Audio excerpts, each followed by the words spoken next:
Olá, internauta do J+, hoje a coluna é em vídeo para conversar com o prefeito de Jaraguá do Sul, Antídio Lunelli. Ele é um nome que tem se sobressaindo dentro do MDB desde o primeiro mandato. Ele foi reeleito na última eleição no ano passado, prefeito de Jaraguá do Sul, e a gente vai falar com ele não só sobre a prefeitura de Jaraguá do Sul, mas também sobre os planos dele para o futuro político. Eu começo parabenizando o prefeito pela segunda dose da vacina, né, prefeito? O senhor tomou ontem isso? Sim, sim, tomei sim, Ednei. Muito boa tarde, é um prazer enorme poder estar conversando com você, né, e com o J+, que abrange, enfim, né, todo o estado de Santa Catarina, mas principalmente o nosso Planalto Norte catarinense. E tomei sim ontem, tomei a segunda dose da vacina, inclusive eu fiz um pedido, né, aos nossos munícipes, uma vez que nós temos mais de 1.000 pessoas ainda que não vieram tomar a segunda dose, né?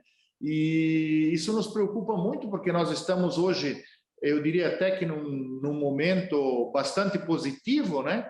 E nós preservamos e trabalhamos certamente para a preservação da saúde, né, dos nossos habitantes, e queremos nos livrar o quanto antes desta pandemia, né, uma vez que isso aí tanto afetou a todas as famílias e principalmente a economia do nosso país e do mundo inteiro.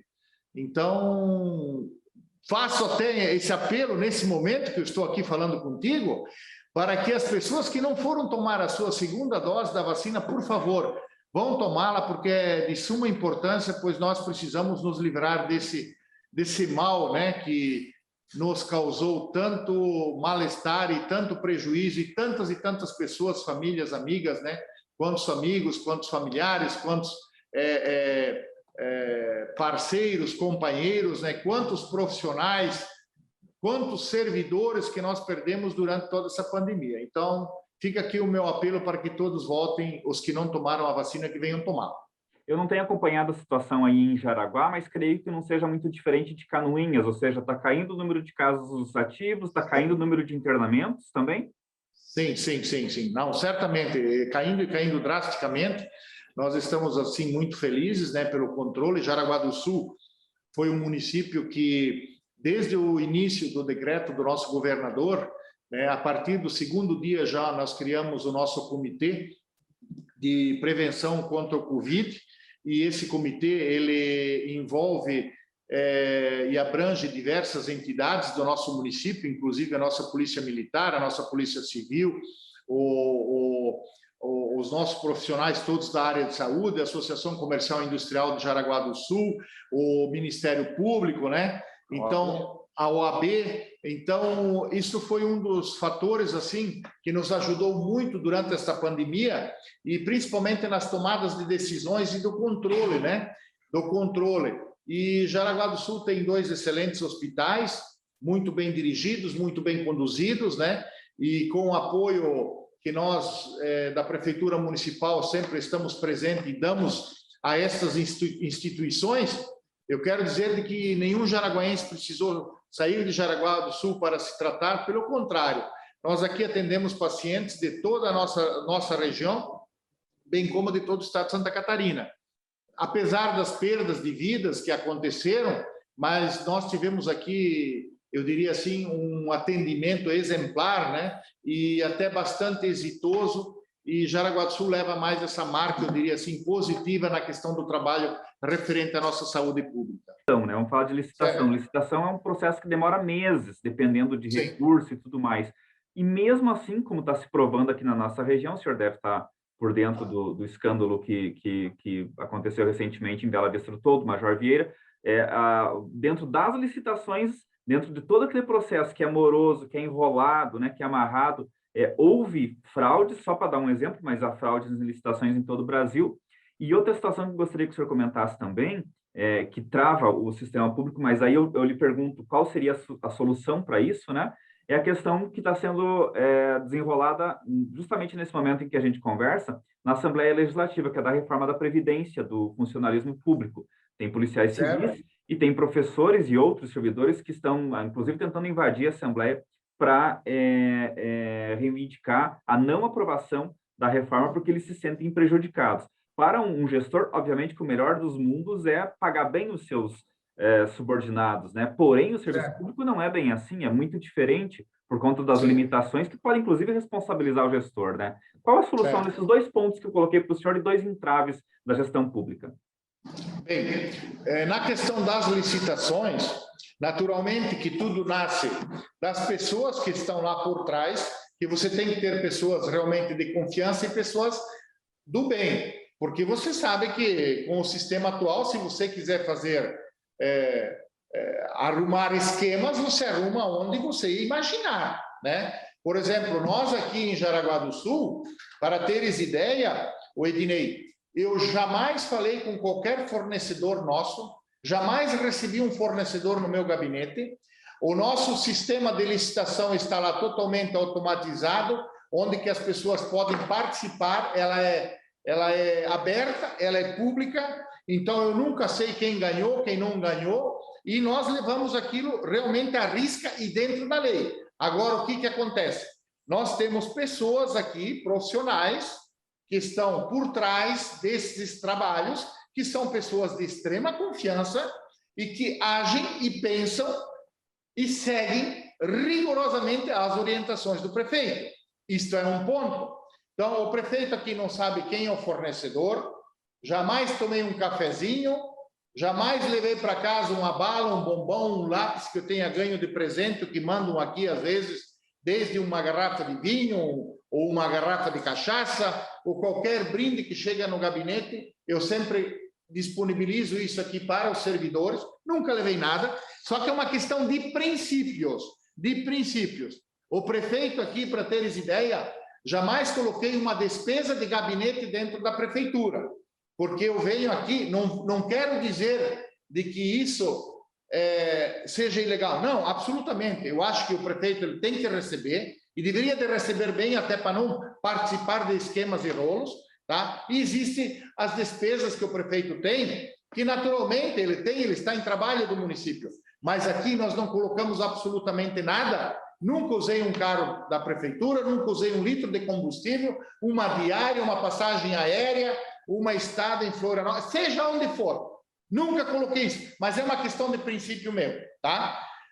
Na questão da reforma da Previdência, eu quero te dizer o seguinte, eu entendo, eu participo muito da ideia de que todos nós somos iguais.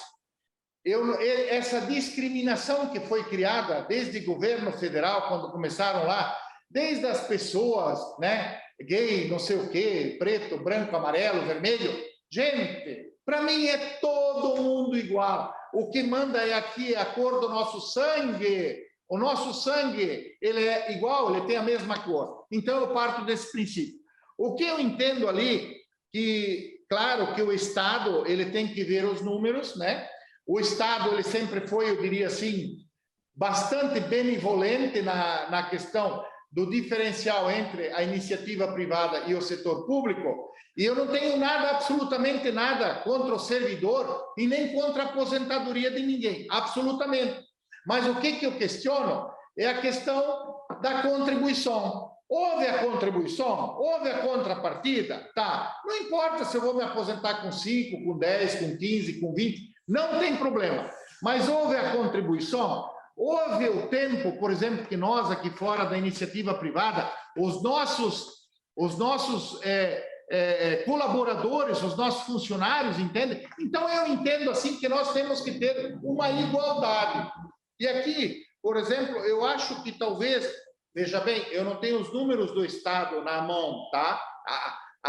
Afinado, eu não posso, mas eu estou te falando assim, de uma forma geral. Eu acho que o governador não deveria ter feito, por exemplo, diferenças entre os militares e o civil, por exemplo. Nesse caso, estou falando da segurança, né? Eu acho que deveria levar todo mundo na mesma igualdade. Agora, quantos anos são de trabalho? Qual é a contribuição que tem que ter, certo? Então, é isso que eu entendo. A questão dos professores, por exemplo, né? Eu garanto a você, Ednei, que se eu tivesse condições, tá? Se eu tivesse condições, não tenho números na mão, mas os professores deveriam de ser os mais bem remunerados. Estou me referindo aqui a professores que nem da época quando eu fui aluno, quando eu comecei na escola. Eu tenho saudades. Os meus professores foram verdadeiros mestres, né? A gente tem saudades. Um professor, ele deveria de ganhar no mínimo 10 mil reais por mês. No mínimo, né? Agora, nós temos que ter os professores que também façam aquela da sua profissão com amor, com dedicação, com ética, né? Com carinho, né? Com devoção. Eu diria para você que é um sacerdócio, entende? Então, nessa linha. Agora, eu não posso te falar mais detalhes, porque eu não tenho os números, mas eu parto do princípio da igualdade entre as pessoas, da igualdade dentro dos setores, dentro dos profissionais, seja ele da educação, seja ele da segurança, seja ele da saúde, né? Agora, nós temos que ajustar isso tudo. Porque nós temos casos, por exemplo, onde que na iniciativa privada, né, a coisa é muito mais simples de se fazer, é muito mais simples de se administrar, entende? Porque o público, ele ficou muito, como é que eu posso dizer? Muito pesado, muito cheio de picuinhas, de leis, disso, daquilo, daquele outro. Então, na verdade, virou uma colcha de retalho. Né? Uma colcha de detalhes. Eu acho que isso tudo deve ser passado a limpo, né? Deve ser passado a limpo. Agora, certamente que nós temos inúmeras reformas para serem feitas desde os nossos municípios, do nosso estado e também, principalmente, da nossa União. Bom. Apesar de todos esses poréns que o senhor coloca na gestão pública, o senhor tomou gosto pela coisa, né? Há, né, a conversa de que o senhor gostaria de disputar o pleito para o governo no ano que vem, pelo MDB. Mesmo com todas essas entraves? Por quê, Ednei? Porque o que eu quero te dizer é o seguinte, ó. Jamais imaginei que um dia eu seria prefeito de Jaraguá. Eu vim aqui e o que nos move todos os dias? Que mediante todas essas dificuldades que nós chegamos aqui, enfrentamos, nós conseguimos avançar muito.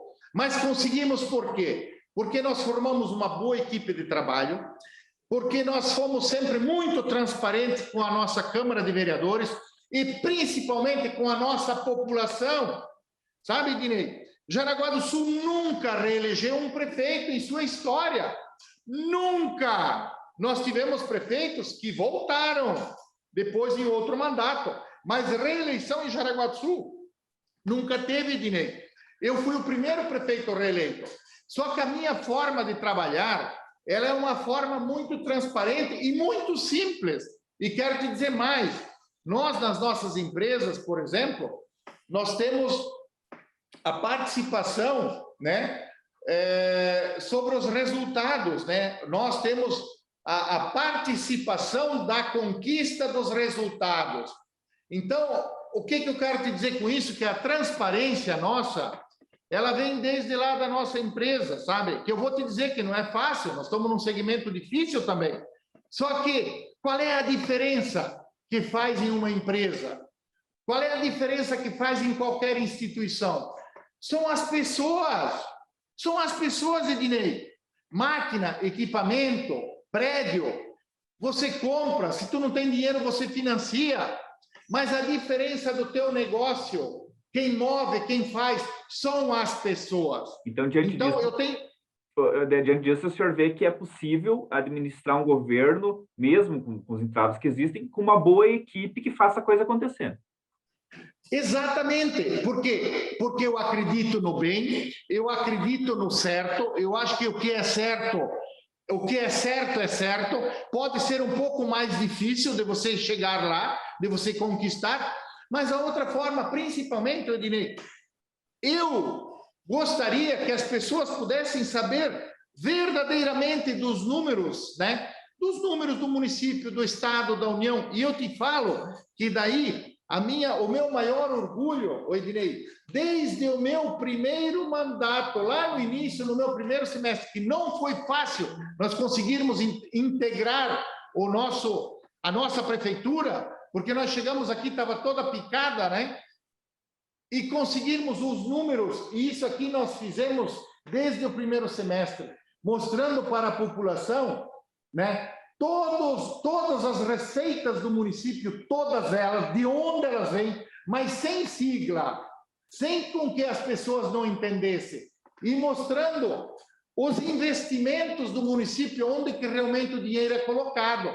Então, este trabalho aqui, ó, desde o mais simples, o mais humilde cidadão jaraguaense, até o nível mais elevado, qualquer pessoa consegue entender. Isso foi sempre eu posso dizer, um trabalho que eu sempre bati firme, e hoje, cada família jaraguaense, ela recebe uma revista dessa de prestação de contas, e onde ela começa a ler e entender, e nós pedimos para que não descarte, não jogue fora, e vá fazendo os comparativos semestralmente, e guarde para comparar com as novas gestões que virão para frente. Isso aqui é um documento, né? O que eu quero te dizer com isso? Que aqui as pessoas começam a entender, porque a grande maioria acha que dinheiro público não se acaba e que não tem dono, e que talvez ele dá em árvores, e não é assim. Administrar uma prefeitura, administrar um estado, é como você administrar uma empresa, uma indústria. Eu parto desse princípio. E aí, Ednei, com o apoio da população, que a população começa a ver e entender, eu acredito que as coisas sejam mais fáceis de conseguirmos. O prefeito, claro, a gente está gravando essa entrevista para falar sobre sua gestão aí em Jaraguá do Sul, mas eu gostaria de, se o senhor me permite, falar um pouquinho sobre política, porque eu sei que o senhor é afeito à política, né? A política, como a gente tem, esse entendimento que a gente tem que muitas vezes se confunde com politicagem, mas eu tenho que lhe perguntar, como é que está a sua relação com os demais pré-candidatos do MDB, o porquê de não haver agora em agosto as prévias que foram anunciadas no início do ano, e qual é a perspectiva? Vai haver essas prévias? Não vai haver? Quando vai haver? Tá, então veja bem, ó, o que acontece? Normalmente, né, eu vou falar aqui do nosso partido. Normalmente, as decisões são tomadas lá em Florianópolis, né, em um gabinete, ou às vezes em um restaurante, onde que junta, sei lá, vamos dizer aí, meia dúzia da cúpula do partido, e se resolve quem vai ser o candidato, né? O candidato ao governo, ao Senado, ao vice-governador. E o partido, como ele é um partido bastante capilarizado, e o MDB do interior, ele ainda é aquele MDB raiz, e se decidiam as coisas em Florianópolis, e todo mundo pegava e carregava as pedras e as caixas e tratavam de ajudar a eleger o candidato indicado pelo MDB. Quando que eu senti que mais ou menos iria por este caminho, eu me coloquei à disposição também. Eu disse, não, nada contra nenhum companheiro, nenhum amigo, absolutamente nada. Eu digo, mas se for assim, eu também gostaria de participar, então, do processo, porque eu tenho, assim, como é que eu vou te dizer, um feeling, que eu acho que o nosso partido, ele está precisando de renovação, tá? O nosso partido, ele tem contribuído muito com o Estado, né? Ele é um partido que tem mais de 55 anos, mas ele precisa dar oportunidade também aos novos que estão chegando. E ele é um partido que eu acho que ele não tem olhado para este ponto. Então, eu defendo muito a realidade, o momento em que nós estamos vivendo, e a renovação do nosso partido, principalmente porque até nós estamos convivendo com leis da época de Getúlio Vargas ainda, e nós temos que nos atualizar. Então, nós convivemos bem com todos, tem a questão da convenção que ficou colocada para o dia 15 de agosto, que então foi pedido pela questão da pandemia. Então, o que eu posso dizer? Que foi através do nosso presidente Celso, né, que organizou as 36 regionais do MDB, e nós temos andado por todo o estado. Falta ainda uma rodada, que é na região oeste, ali ainda do Chapecó, que nós iremos fazer na próxima semana, porque houve essa questão ali do frio, e aí muitos prefeitos ficaram com medo de estar fora e tal. Então, a recomendação foi pelo adiamento. Então, na próxima semana, nós teremos o complemento, e provavelmente nós estamos trabalhando para que esta data seja para 15 de novembro. Tá? Apesar de que nós temos os nossos deputados que estão no governo e apoiam a governabilidade do governador Moisés, e certamente, né, o governador hoje ele está fazendo, né, as distribuições, tanto das emendas parlamentares lá, né, as impositivas, bem como a questão de licitações, de obras e tal, por todo o estado de Santa Catarina. Mas, de qualquer maneira, o MDB terá candidato, né, terá candidato à majoritária. Nós não abriremos mão de cabeça de chapa, né, independente se seja eu ou não seja eu, e isso está muito claro no partido, né? O partido quer isso, né? Uhum. E eu diria para ti que nós convivemos bem, e se tivermos que ir para eleição, iremos para eleição, né? Quem ganhar, ganhou, vai continuar a caminhada e está tudo certo. Mas eu entendo que o nosso partido, ele precisa de renovação. Ainda nessa última fala do senhor, o MDB ele perdeu 2018, ele teve uma derrota que eu creio que suscita uma reflexão por parte do partido. O que o senhor acha que o partido precisa aprender para não repetir em 2022? Olha, eu acredito, claro que houve a onda, o tsunami do 17, certo? Foi 17 de cima e embaixo, por quê? Porque foi um voto de repulsa, um voto de dizer, não, vamos tirar fora esse povo, né? Mas o que acontece? Nós elegemos muitas pessoas, muitos candidatos, que não se elegeriam nem para vereador. E elegemos deputados estaduais, federais, pessoas que, em questão do tsunami do 17, né, foram eleitos. Eu diria o seguinte, nós precisamos de renovação, mas nós precisamos de renovação com experiência. Quando eu falo de experiência, eu não estou dizendo aqui experiência somente no setor público, porque nós temos que ter hoje uma mescla entre a iniciativa privada e o setor público. Porque nós só com o público, nós também não sabemos a realidade do outro lado. Então, para mim, o melhor candidato é aquele que esteve dos dois lados da mesa, né? Quando eu digo que eu sei o que é ser um colono, o que é ser um agricultor, quando eu digo que eu sei o que é ser um empregado, quando eu digo que eu sei o que é ser um empresário, um empreendedor, e quando digo que hoje também eu sinto as dores e sei o que é administrar uma prefeitura, um setor público, tá? Eu acho, no meu entendimento, que é este tipo de candidato que a população está querendo. Não estou aqui elogiando e puxando a brasa para mim, não é isso. Mas eu acho que é o entendimento. Porque na época, então, quando o MDB perdeu a eleição em 2018, nós tínhamos um momento muito favorável ao nome do prefeito de Joinville e empresário Udo Deller. Isso era muito forte.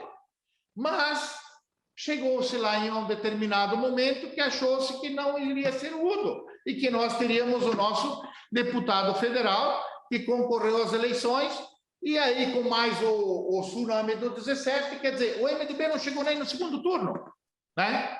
Então, é a leitura que eu faço, que eu acho que a população quer um candidato que não tenha uma vida toda, um histórico todo só público, só de política, né? Mas também não quer um cara inexperiente.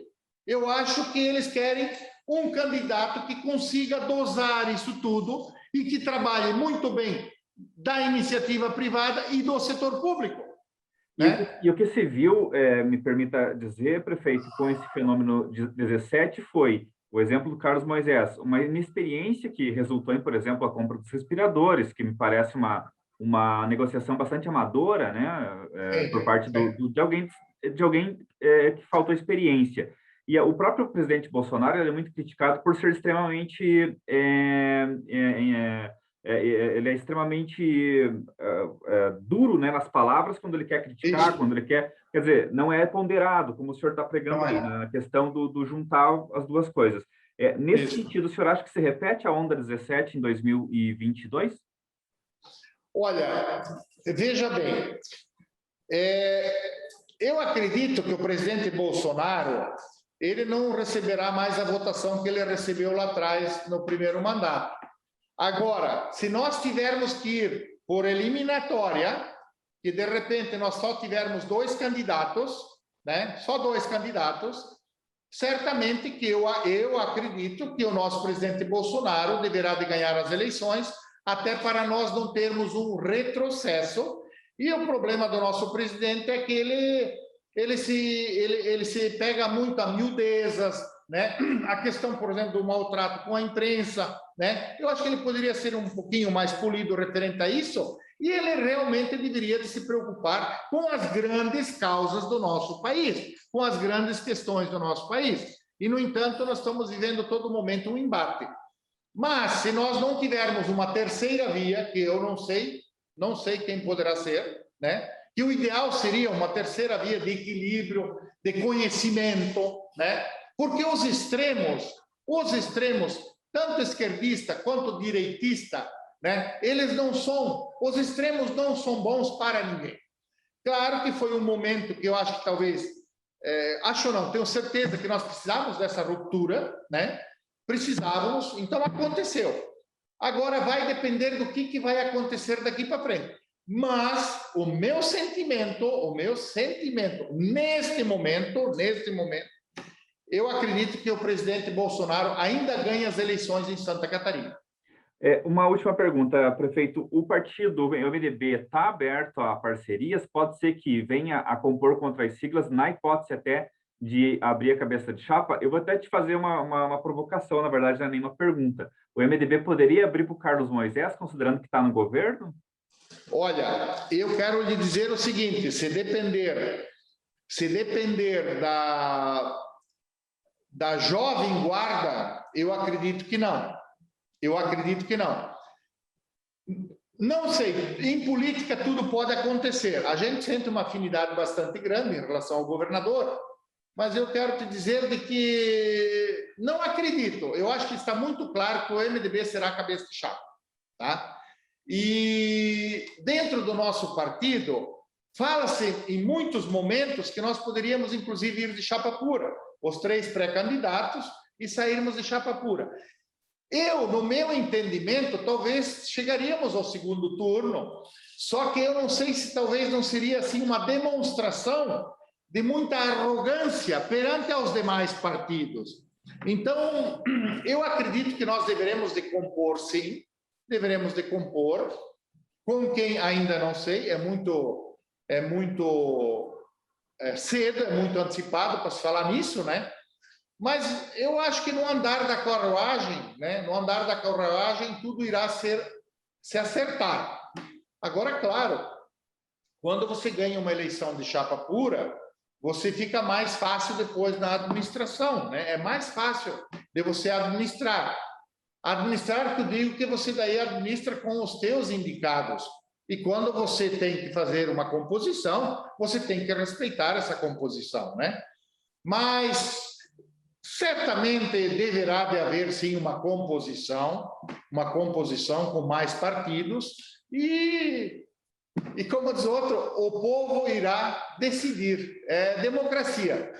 Tá certo. Prefeito Antídio Lunelli, prefeito de Jaraguá do Sul, conversando com a gente sobre a administração em Jaraguá do Sul. Quero lhe dizer que a gente vê as notícias positivas a respeito do seu governo e sente-se um pouco orgulhosos, afinal de contas, a gente exportou um canoinhense, né, o Argus Burgert, que é seu secretário de administração. Então, de certa forma, Canoinhas tem algum pontinho aí de contribuição no seu sucesso.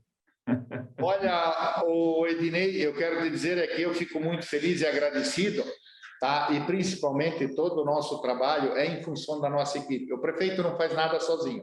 Mas eu quero te dizer que não é só um canoiense que tem aqui na nossa prefeitura, nós temos diversas pessoas de Canoinhas aqui, diversas, né? Nós temos inclusive pessoas na área da saúde, tá? Que está aqui, e são pessoas que fazem um excelente trabalho.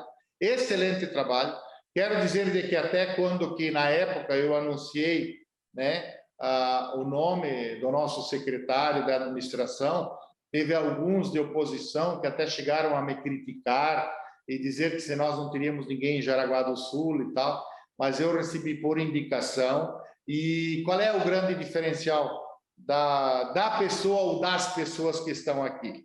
São pessoas que têm um equilíbrio entre o setor público e o setor privado.